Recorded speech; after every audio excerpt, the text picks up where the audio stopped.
Amis internautes, n'oubliez pas de liker, de vous abonner et de cliquer sur la note de notification pour ne rien rater. Au moment où Paul Biya et Alassane Ouattara briquent tous les deux un nouveau mandat présidentiel, Patrice Talon se distingue donc en désignant au Bénin son dauphin. Il confirme donc son départ en avril prochain. L'admiration qu'il suscite est-elle justifiée ?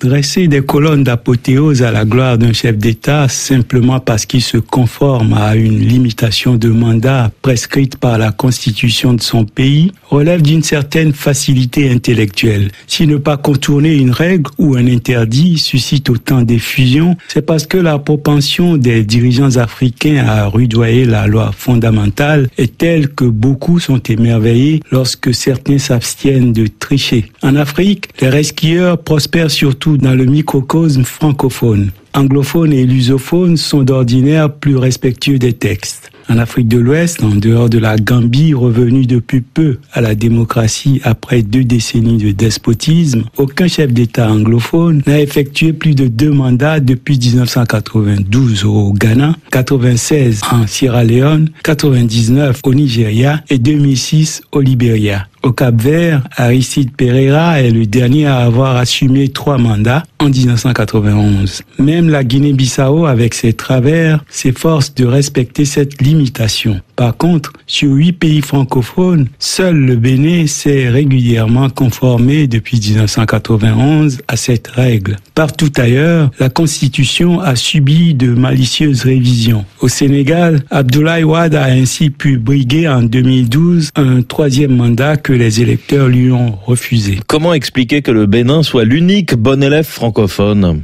L'opinion. Et les 4 dirigeants de l'ère démocratique au Bénin ont su préférer leur patrie au piège du 3e mandat. Battu en 1996 après son premier mandat, Nicéphore Soglo a cédé le pouvoir à Mathieu Kérékou, qui n'a pas plus succombé à la tentation en 2006 que Thomas Boni Yayi en 2016. Pour ce pays qui passait jadis pour le champion continental des coups d'État, ce sursaut est salutaire. Cette constance a conforté la crédibilité du Bénin et facilité les remarquables progrès économiques relevés ces 10 dernières années. Avec un peu de sérieux et de rigueur, la stabilité démocratique finit toujours par favoriser le développement économique. Et Jean-Baptiste, à quoi tient donc la fulgurante ascension de Romuald Wadani, dauphin désigné, inconnu au Bénin il y a 10 ans ? Peu après son élection, Patrice Talon en avait agacé plus d'un en déclarant que son pays manquait de cadres compétents.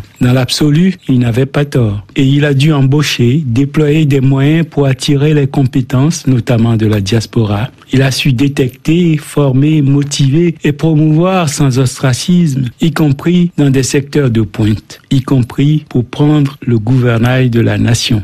Et ce dauphin, rallié seulement 6 mois avant son élection, est un pur produit de la boulimie de compétences de ce président capitaine d'industrie. Le choix de Wadani devrait faire réfléchir tous ceux qui, à Yaoundé, ne cessent de clamer que seul leur champion de 92 ans a l'envergure pour diriger le Cameroun. Cela vaut aussi matière à réflexion pour ceux qui, jusqu'à ces dernières semaines, suppliaient Alassane Ouattara de rempiler pour un 4e mandat parce que nul d'autre que lui ne pouvait bien diriger la Côte d'Ivoire. De telles obséquiosités peuvent certes les conforter dans les bonnes grâces d'un chef d'État, mais l'apologie de la présidence à vie finit toujours par jeter le discrédit sur la compétence même d'un entourage présidentiel. Si Patrice Talon a pu, en moins de 10 ans, détecter et promouvoir des éléments capables de lui succéder, pourquoi donc, après 15 années aux côtés d'Alassane Ouattara ou 43 dans l'ombre de Paul Biya, les maîtres de la flagornerie s'avouent-ils inaptes à prendre la relève? Même du temps de la présidence à vie, certains dirigeants visionnaires savaient passer le relais. Senghor, Ahidjo, Nyerere